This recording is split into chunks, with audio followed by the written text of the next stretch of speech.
अस्सलाम वालेकुम। अच्छा, आज हम स्टडी करेंगे कि हम जितने भी हमने अभी तक लेक्चर पढ़े हैं उसके अंदर हमने बहुत सारे काम बनाए हैं, जिसमें टेबल हमने बनाया एक्स वाई जेड। तो अब हम ये समझेंगे कि अगर मुझे अपने वेबसाइट के अंदर इमेज को लगाना है तो वो किस तरह से लगाएंगे, या अगर मुझे किसी टेक्स्ट को किसी पेज के साथ लिंक करवाना है। जैसे अमूमन हम किसी भी वेबसाइट पे जाते हैं तो उसमें मल्टीपल लिंक दिए हुए होते हैं, जिस पे हम क्लिक करके दूसरे पेज पे मूव हो जाते हैं। तो वो काम किस तरह से करते हैं वो हम स्टडी आज करेंगे। तो लेसन नंबर 5 तो हम इसकी एक कॉपी ले लेते हैं। मोटेक पार्ट 2 है हमारा ये। लेसन नंबर 6 है और इसको हम ओपन करते हैं सॉफ्टवेयर पे, उसको पार्ट 2 कर देते हैं और इसको ओपन करते हैं ब्राउज़र पे। ये सारा काम मैं रिमूव कर रहा हूँ। अब इमेज का टैग लगाने के लिए हमें यहाँ पे इमेज का शॉर्ट यानी IMG के टैग के नाम से यहाँ पे बनाया हुआ ये सिंगल टैग है। इसके अंदर कुछ एट्रीब्यूट्स हैं जिसके थ्रू आप इमेज को लगा सकते हो। तो अब इसका लगाने का प्रोसीजर क्या होगा। अब आप एक चीज़ याद रखो, जहाँ पे आप काम को बना रहे हो, ठीक है, जैसे आप ये सारे काम हमने बनाया है, यहीं पर आप बनाओगे एक फ़ोल्डर इमेजेस के नाम से या वॉटेवर जो भी आप नाम देते हो। फिर उसके अंदर आपने ये कुछ तस्वीरें मैंने रखी हुई हैं, आप इसमें से आप अपने पास से कोई तस्वीरें जो है वो उस फोल्डर में रख लो। यानी कि इधर उधर नहीं होनी चाहिए इमेज कि आपकी फ़ाइल कहीं और है और इमेजेस कहीं और है। तो ये काम ठीक नहीं है, प्रोफेशनल नहीं है।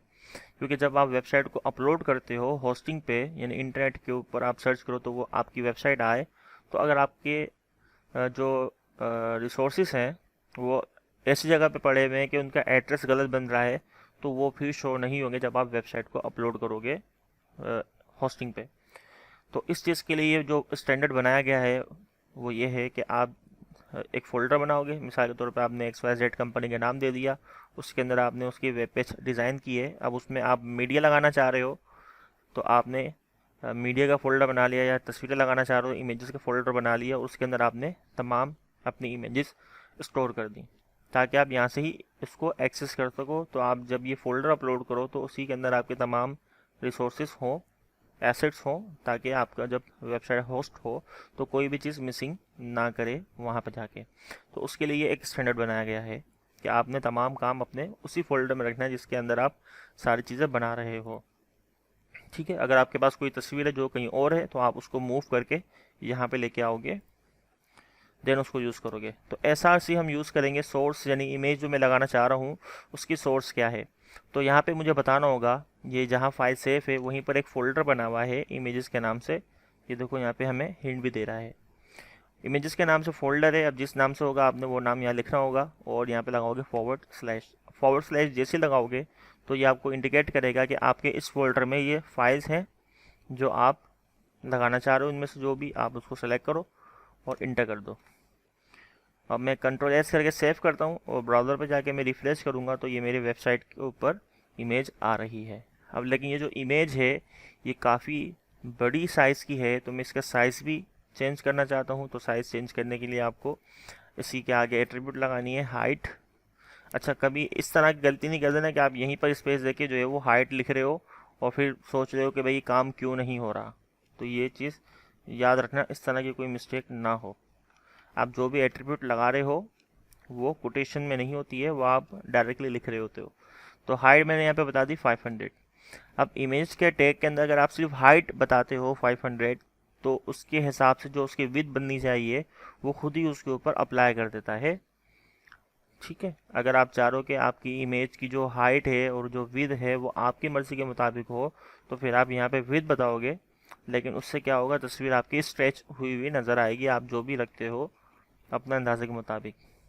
ठीक है, तो अगर आप दोनों में से कोई भी एक चीज़ यूज़ करते हो, या आप हाइट यूज़ करते हो ओनली, या आप विड्थ यूज़ करते हो, तो उसके हिसाब से उसकी दूसरी जो साइज़ है वो खुद ही एडजस्ट कर देगा उसके मुताबिक। तो आपकी तस्वीर जो है वो स्ट्रेच हुई हुई नज़र नहीं आएगी।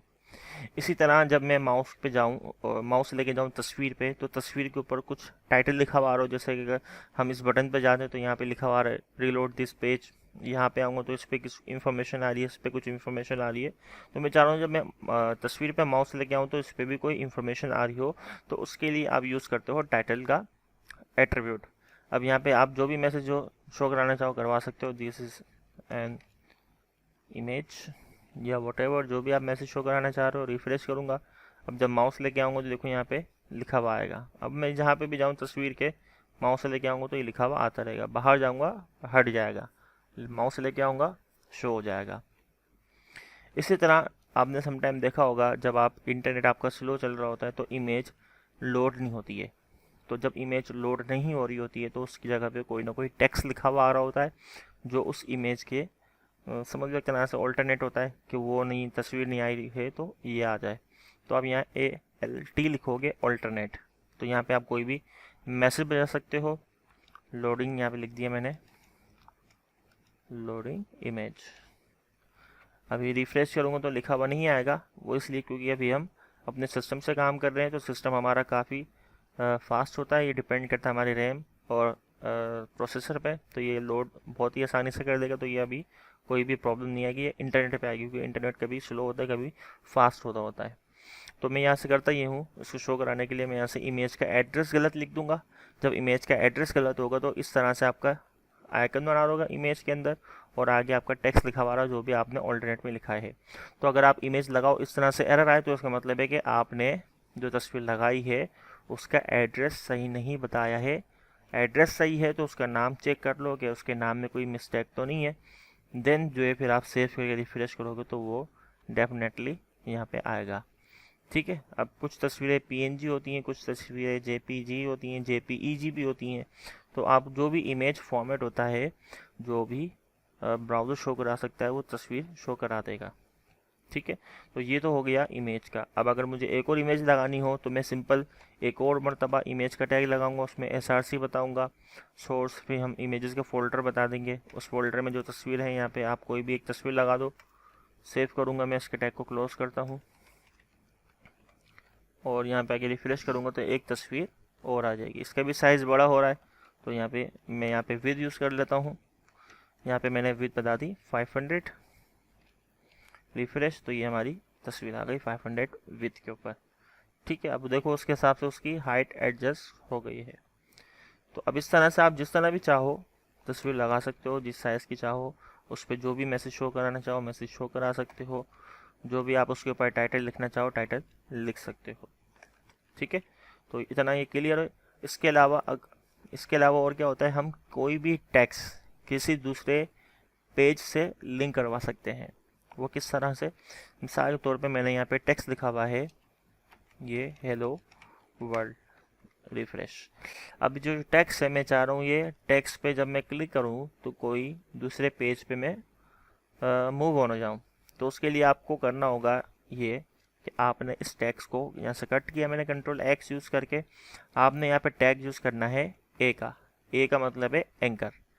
एंकर क्या करता है, ये किसी भी फाइल को लिंक करा देता है आपके टेक्स्ट के साथ या जो भी इसमें लिखा हुआ होगा उसके साथ। अब आप इसमें टेक्स्ट भी लिख सकते हो, आप इसमें इमेज का टैग भी लगा के, यानी इमेज पे क्लिक करें तो आप टेक्स्ट विजिट कर लो, आप हेडिंग का टैग लगा के उसका टेक्स्ट का साइज़ बड़ा हो जाएगा, फिर आप उसमें एंकर का टैग यूज़ कर लो। तो ये भी आप काम कर सकते हो, जो आप ये इस तरह से काम करना। अभी हम देखते हैं कि किस तरह से हम किसी पेज को लिंक करेंगे। एंकर के अंदर हमने यहाँ पे एट्रीब्यूट बतानी है href, यानी हाइपर टेक्स्ट रेफरेंस। हमने रेफरेंस बताना है कि ये टेक्स्ट जो है जब इस पर क्लिक करें तो ये किसका रेफरेंस है, उसकी डिटेल हमने यहाँ पे बतानी है। तो हम अभी जिस फाइल पे मौजूद हैं इसी में हमारे पास काफ़ी सारी फाइलें हैं जिसका हमने लेसन नंबर से नाम रखा हुआ है। तो लेसन नंबर 2.html नाम हमने पेज का दिया हुआ है। अब या तो आप यहाँ से आगे देख लो अपने फोल्डर में कि फ़ाइल का नाम क्या है। ठीक है। या फिर आप यहाँ पे ये करो कि Ctrl+Space करोगे तो ये आपको सजेशन दे देगा कि जहाँ पे ये फाइल सेफ है वहाँ पे और कौन कौन सी फाइल मौजूद हैं जो कि आप यहाँ पे अटैच कर सकते हो। ठीक है। तो हम ज़्यादातर इमेज लगा रहे होते हैं और वीडियो का लिंक लगा रहे होते हैं और HTML के वेब पेजेस को भी लिंक करवाते हैं, और वेब पेज की जो भी फाइल लिंक कराना चाहो करवा सकते हो। ठीक है। तो अभी हम लेसन नंबर 3 को करवा लेते हैं। तो मैंने सेव किया और यहाँ पे आके मैं रिफ्रेश करता हूँ। तो अब क्या होगा, जैसे मैं इस टेक्स्ट पे क्लिक करूँगा तो मेरा देखो पेज चेंज हो गया लेसन नंबर 3 पे। आप यहाँ देख भी सकते हो लेसन नंबर 3 लिखा हुआ आ रहा है। और अगर मैं यहाँ से बैक करता हूँ और दोबारा क्लिक करूँगा तो देखो दोबारा आ जाएगा। अब अगर आप ये सोच रहे हो कि मैं इसी पेज के ऊपर क्लिक करूं तो मैं वापसी उसी पेज पे पहुंच जाऊं, तो फिर आपने लेसन नंबर 3 वाले पेज पे आके लिंक का टैग लगाना होगा और फिर उसको नाम देना होगा लेसन नंबर 6 का। तो देख लेते हैं, मैं मिसाल के तौर पे इस हेलो वर्ल्ड के ऊपर लिंक लगाना चाह रहा हूँ लेसन नंबर 3 पे जाके। तो लेसन नंबर 3 को हम ओपन करते हैं। फर्स्ट रो में हमारे पास जो फर्स्ट कॉलम है इसके अंदर हमने इस टेक्स्ट को कट किया, एंकर का हमने टैग लगाया और इसमें हमने टेक्स्ट पेस्ट कर दिया और रेफरेंस में हमने जाके बता दिया किस पेज का नाम, लेसन नंबर 6 का नाम। सेव करूँगा और यहाँ पे आके हम रिफ्रेश करते हैं तो ये टेक्स्ट देखो अब लिंक करने वाला बन गया, नहीं लिंक केबल बन गया। अब मैं क्लिक करूँगा तो अब नहीं इस वाले पेज पे आ जाऊँगा और क्लिक करूँगा तो इस वाले पेज पे आ जाऊँगा। ठीक है, तो ये समझ में आ गया काम। तो अब आपका काम क्या है कि आप इसके अंदर जो है इमेज लगा के देखोगे। आपने मल्टीपल जो टैग लगाए हुए हैं उसको लगा के देखो, यानी कि इसको यूज़ करो अच्छे से। आगे बढ़ते हैं तो आगे हमारे पास और आता है मार्क्यू का टैग। मार्क्यू टैग जो है वो हम कब यूज़ करते हैं, जब हमें किसी भी टेक्स्ट को एज ए एनिमेशन यानी हेडलाइन, आपने देखी होंगी कुछ न्यूज़ की वेबसाइट होती है वहाँ पे हेड ब्रेकिंग न्यूज़ के नाम से एक बॉक्स बना हुआ होता है, उसमें टेक्स्ट जो है वो चल रहा होता है। जैसे इस तरह से मैं सेव करता हूँ रिफ्रेश, तो ये आप देख सकते हो इस तरह से आपके पास टेक्स्ट आ रहा होता है, हेडलाइन आ रही होती है। मैं यहाँ पे कुछ ज़्यादा टेक्स्ट लिख देता हूँ, तो इसके लिए हम गवर्नमेंट ऑप्शन यूज़ कर लेते हैं ऑल्ट Z, ताकि वो स्क्रॉलिंग नहीं आए। Save and refresh. तो इस तरह से आप देख सकते हो कि ये हेडलाइन आपने देखी होगी कुछ न्यूज़ की वेबसाइट पे, जो ब्रेकिंग न्यूज़ जो है उस तरह से आ रहा होता है, न्यूज़ अलर्ट इस तरह से शो हो रहा होता है इसको। तो ये मार्क्यू से बना हुआ होता है। अब इस मार्क्यू के अंदर बहुत सारी चीज़ें आप एज एट्रीब्यूट डिफाइन करके इसको बता सकते हो, जैसे कि इसकी स्पीड। तो मैं यहाँ से अगर करता हूँ स्क्रॉल अमाउंट अगर मैं यहाँ से बताता हूँ 20, तो ये 20 की स्पीड से चलेगा, यानी 20 पिक्सल की स्पीड से ये आपका रन होगा लाइट, जो भी आपने बताया। बस 70 की स्पीड से करूँगा तो ये 70 की स्पीड से चलेगा, यानी जितनी आप वैल्यू बढ़ाते रहोगे उसकी स्पीड जो है वो इंक्रीज़ होती रहेगी। इसी तरह से मैं और भी कर सकता हूँ कि जो इसका स्टाइल है वो चेंज कर दूँ, यानी कि अच्छा डायरेक्शन भी हम बता सकते हैं कि इसकी डायरेक्शन जो है वो कैसे हो। अभी हमारा जो आ रहा है ये आ रहा है लेफ़्ट साइड के ऊपर, यानी राइट टू लेफ़्ट आ रहा है, लेफ़्ट के ऊपर डायरेक्शन है इसकी। तो मैं यहाँ से अगर राइट करता हूँ तो फिर ये वहाँ से आएगा लेफ़्ट साइड से राइट साइड की तरफ जाएगा। इसी तरह से अगर मैं यहाँ पे अप कर दूँ तो ये अप इस तरह से होगा। अब ये इस तरह से क्यों हो रहा है, वो इसलिए क्योंकि इसके पास जगह कम है, यानी जितनी इसके अंदर टेक्स्ट लिखा हुआ है उतनी ही इसकी हाइट है। तो मुझे इसकी हाइट यहाँ पे बतानी होगी, हाइट की एट्रीब्यूट यूज़ करके, जो मैं यहाँ पे बता देता हूँ 200। तो ये 200 मैंने हाइट बता दी, तो उस 200 हाइट के अंदर ही ये अब मूव करेगा। इसी तरह विथ भी बता सकते हो, विथ बाय डिफ़ॉल्ट 100% होती है, यानी जितना आपका बड़ा ब्राउज़र है आपकी उतनी ही विथ होगी। आप चाहो तो उसको कम भी कर सकते हो, तो आप वहाँ पे एट्रीब्यूट लगाओगे विथ, तो ये फिर आपके विथ जितनी आपने बताई होगी उसके हिसाब से वो मूव करेगा। तो अभी मैं इसको वापसी कर देता हूँ, यहाँ पे कमेंट में लिख देता हूँ बल्कि मैं कि डायरेक्शन हमारे पास कौन कौन सी है। डायरेक्शन हमारे पास मौजूद है, एक है हमारे पास लेफ़्ट है, राइट है, अप है और डाउन है। इसको मैं यहाँ पे न्यू लाइन में लेके आ जाता हूँ इस तरह। ठीक है, हाइट है, विद है। इसी तरह हमारे पास है बिहेवियर। अब इसका जो बिहेवियर है हम चेंज कर सकते हैं। एक हमारे पास है स्लाइड। अब बिहेवियर स्लाइड में क्या होगा, आपकी एनिमेशन चलेगी और जहाँ पे उसका एंड पॉइंट है वो वहाँ जाके रुक जाएगी। जैसे अगर अब मैं इसको चेंज करता हूँ, ये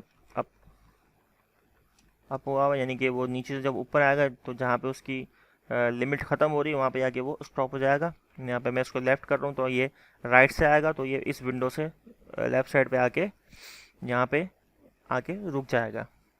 ठीक है, बिहेवियर में स्लाइड है और है ऑल्टरनेट है। ऑल्टरनेट में क्या होगा कि आपके जो टेक्स्ट है वो आपकी जो विंडो की जो कॉर्नर पॉइंट्स हैं, एंडिंग पॉइंट है, वो वहाँ से टकरा के यानी कि टक्कर मार के उसको आ रहा होगा। तो ये ऑल्टरनेट में ये होता है। इसी तरह से डिफ़ॉल्ट जो वैल्यू होती है वो स्क्रॉल होती है, यानी कि टेक्स्ट आएगा, वहाँ से चले जाएगा, फिर यहाँ से आएगा, फिर यहाँ से चले जाएगा, फिर यहाँ से आएगा, इस तरह से स्क्रॉल होता रहेगा। तो ये हमारे पास बिहेवियर के अंदर हमारे पास 3 है, स्लाइड है, ऑल्टरनेट है और स्क्रॉल है। ठीक है, ऑल्टरनेट लगा के देख लेते हैं, स्पेलिंग सही लिखी है। ठीक है, तो अब इसके अंदर आप हेडिंग का टैग लगाओ, इसको साइज़ को बड़ा कर दो, उसमें इमेज का टैग लगाओ, उसमें लिंक का टैग लगाओ। अब बहुत सारी चीज़ें जो है उसमें आप कर सकते हो। तो आई होप समझ में आया होगा आज का लेसन। मिलते हैं नेक्स्ट वीडियो में, अपना ख्याल रखिएगा। अल्लाह हाफिज़।